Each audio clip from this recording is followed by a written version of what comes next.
Por que Jesus dizia ser filho do homem? Sabemos que Jesus referiu-se a si mesmo numerosas vezes como filho do homem. E para quê? Para dizer que era filho biológico de um homem, São José? Ora, isso era algo que o povo já achava. Não sabiam que ele era, na verdade, filho de Deus. Que sentido teria ficar repetindo isso se não fosse para indicar algo diferente do que todos pensavam? Na verdade, ao dizer-se filho do homem, Jesus estava comunicando uma novidade, a sua natureza divina e humana. Ele é Deus e homem. Em uma de suas visões, o profeta Daniel descreve alguém como um filho de homem, um ser divino e ao mesmo tempo humano. Em imagens noturnas, tive esta visão. Entre as nuvens do céu vinha alguém como um filho de homem. Chegou até perto do ancião e foi levado à sua presença. Foi-lhe dado poder, glória e reino, e todos os povos, nações e línguas o serviram.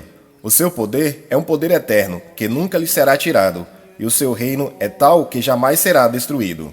Atributos divinos. Veio do céu, recebeu do ancião, Deus Pai, poder eterno, glória e reino. Todos os povos o servem. Devemos servir no sentido de adorar só a Deus. Atributos humanos. Sendo de natureza divina, ele se formou no seio de uma mulher e tem a forma e natureza humana. É como um filho de homem. Todas as vezes que Jesus se dizia filho do homem, ele remetia aos judeus a essa profecia de Daniel. Era como se dissesse: vocês lembram do homem de quem Daniel falou? Esse homem sou eu. Nos primeiros séculos da cristandade, surgiu uma heresia chamada monofisismo. Seus seguidores, entre eles muitos padres e bispos, afirmavam que Jesus tinha somente a natureza divina e que não era verdadeiro homem. Assim, sua condição de homem seria apenas uma aparência. A natureza humana de Jesus não seria como a nossa. Ele seria como uma espécie de fantasma materializado.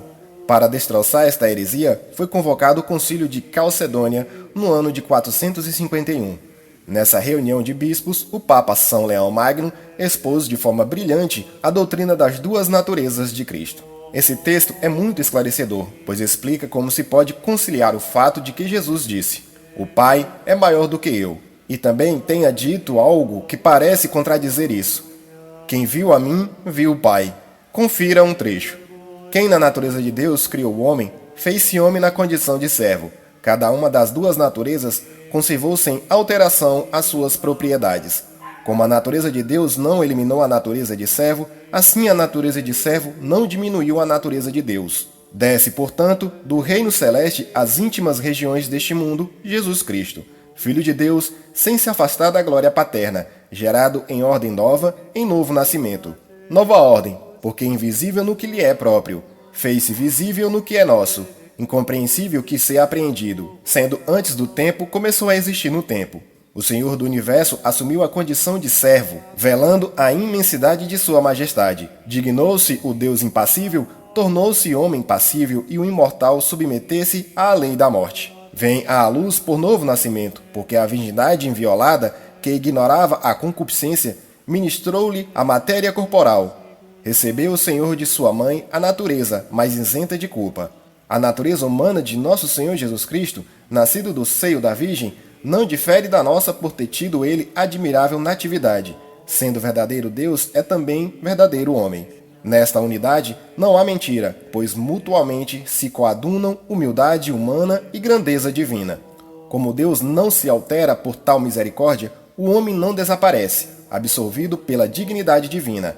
Age cada uma das naturezas em consonância com a outra, quando a ação é peculiar a uma delas. O verbo opera o que lhe é próprio, e a carne executa o que lhe compete. Uma resplandece pelos milagres, enquanto a outra é sujeita aos opróbrios.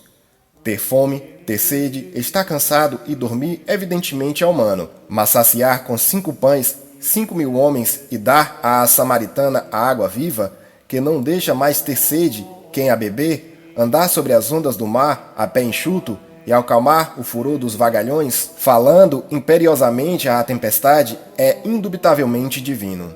Do mesmo modo, não provém da mesma natureza dizer: eu e o Pai somos uma só coisa, e afirmar: o Pai é maior do que eu. Embora seja nosso Senhor Jesus Cristo uma só pessoa, Deus e homem, difere, contudo, a proveniência para as duas naturezas do opróbrio comum a ambas e da glória comum, pelo qual recebeu de nós a humanidade. Ele é menor do que o Pai. Do Pai lhe vem a igualdade, com o Pai a divindade. Sermões de São Leão Magno, carta a Flaviano. Louvado seja nosso Senhor Jesus Cristo, para sempre seja louvado e sua mãe Maria Santíssima. Gloria Patri et Filio et Spiritui Sancto, sicut erat in principio et nunc et semper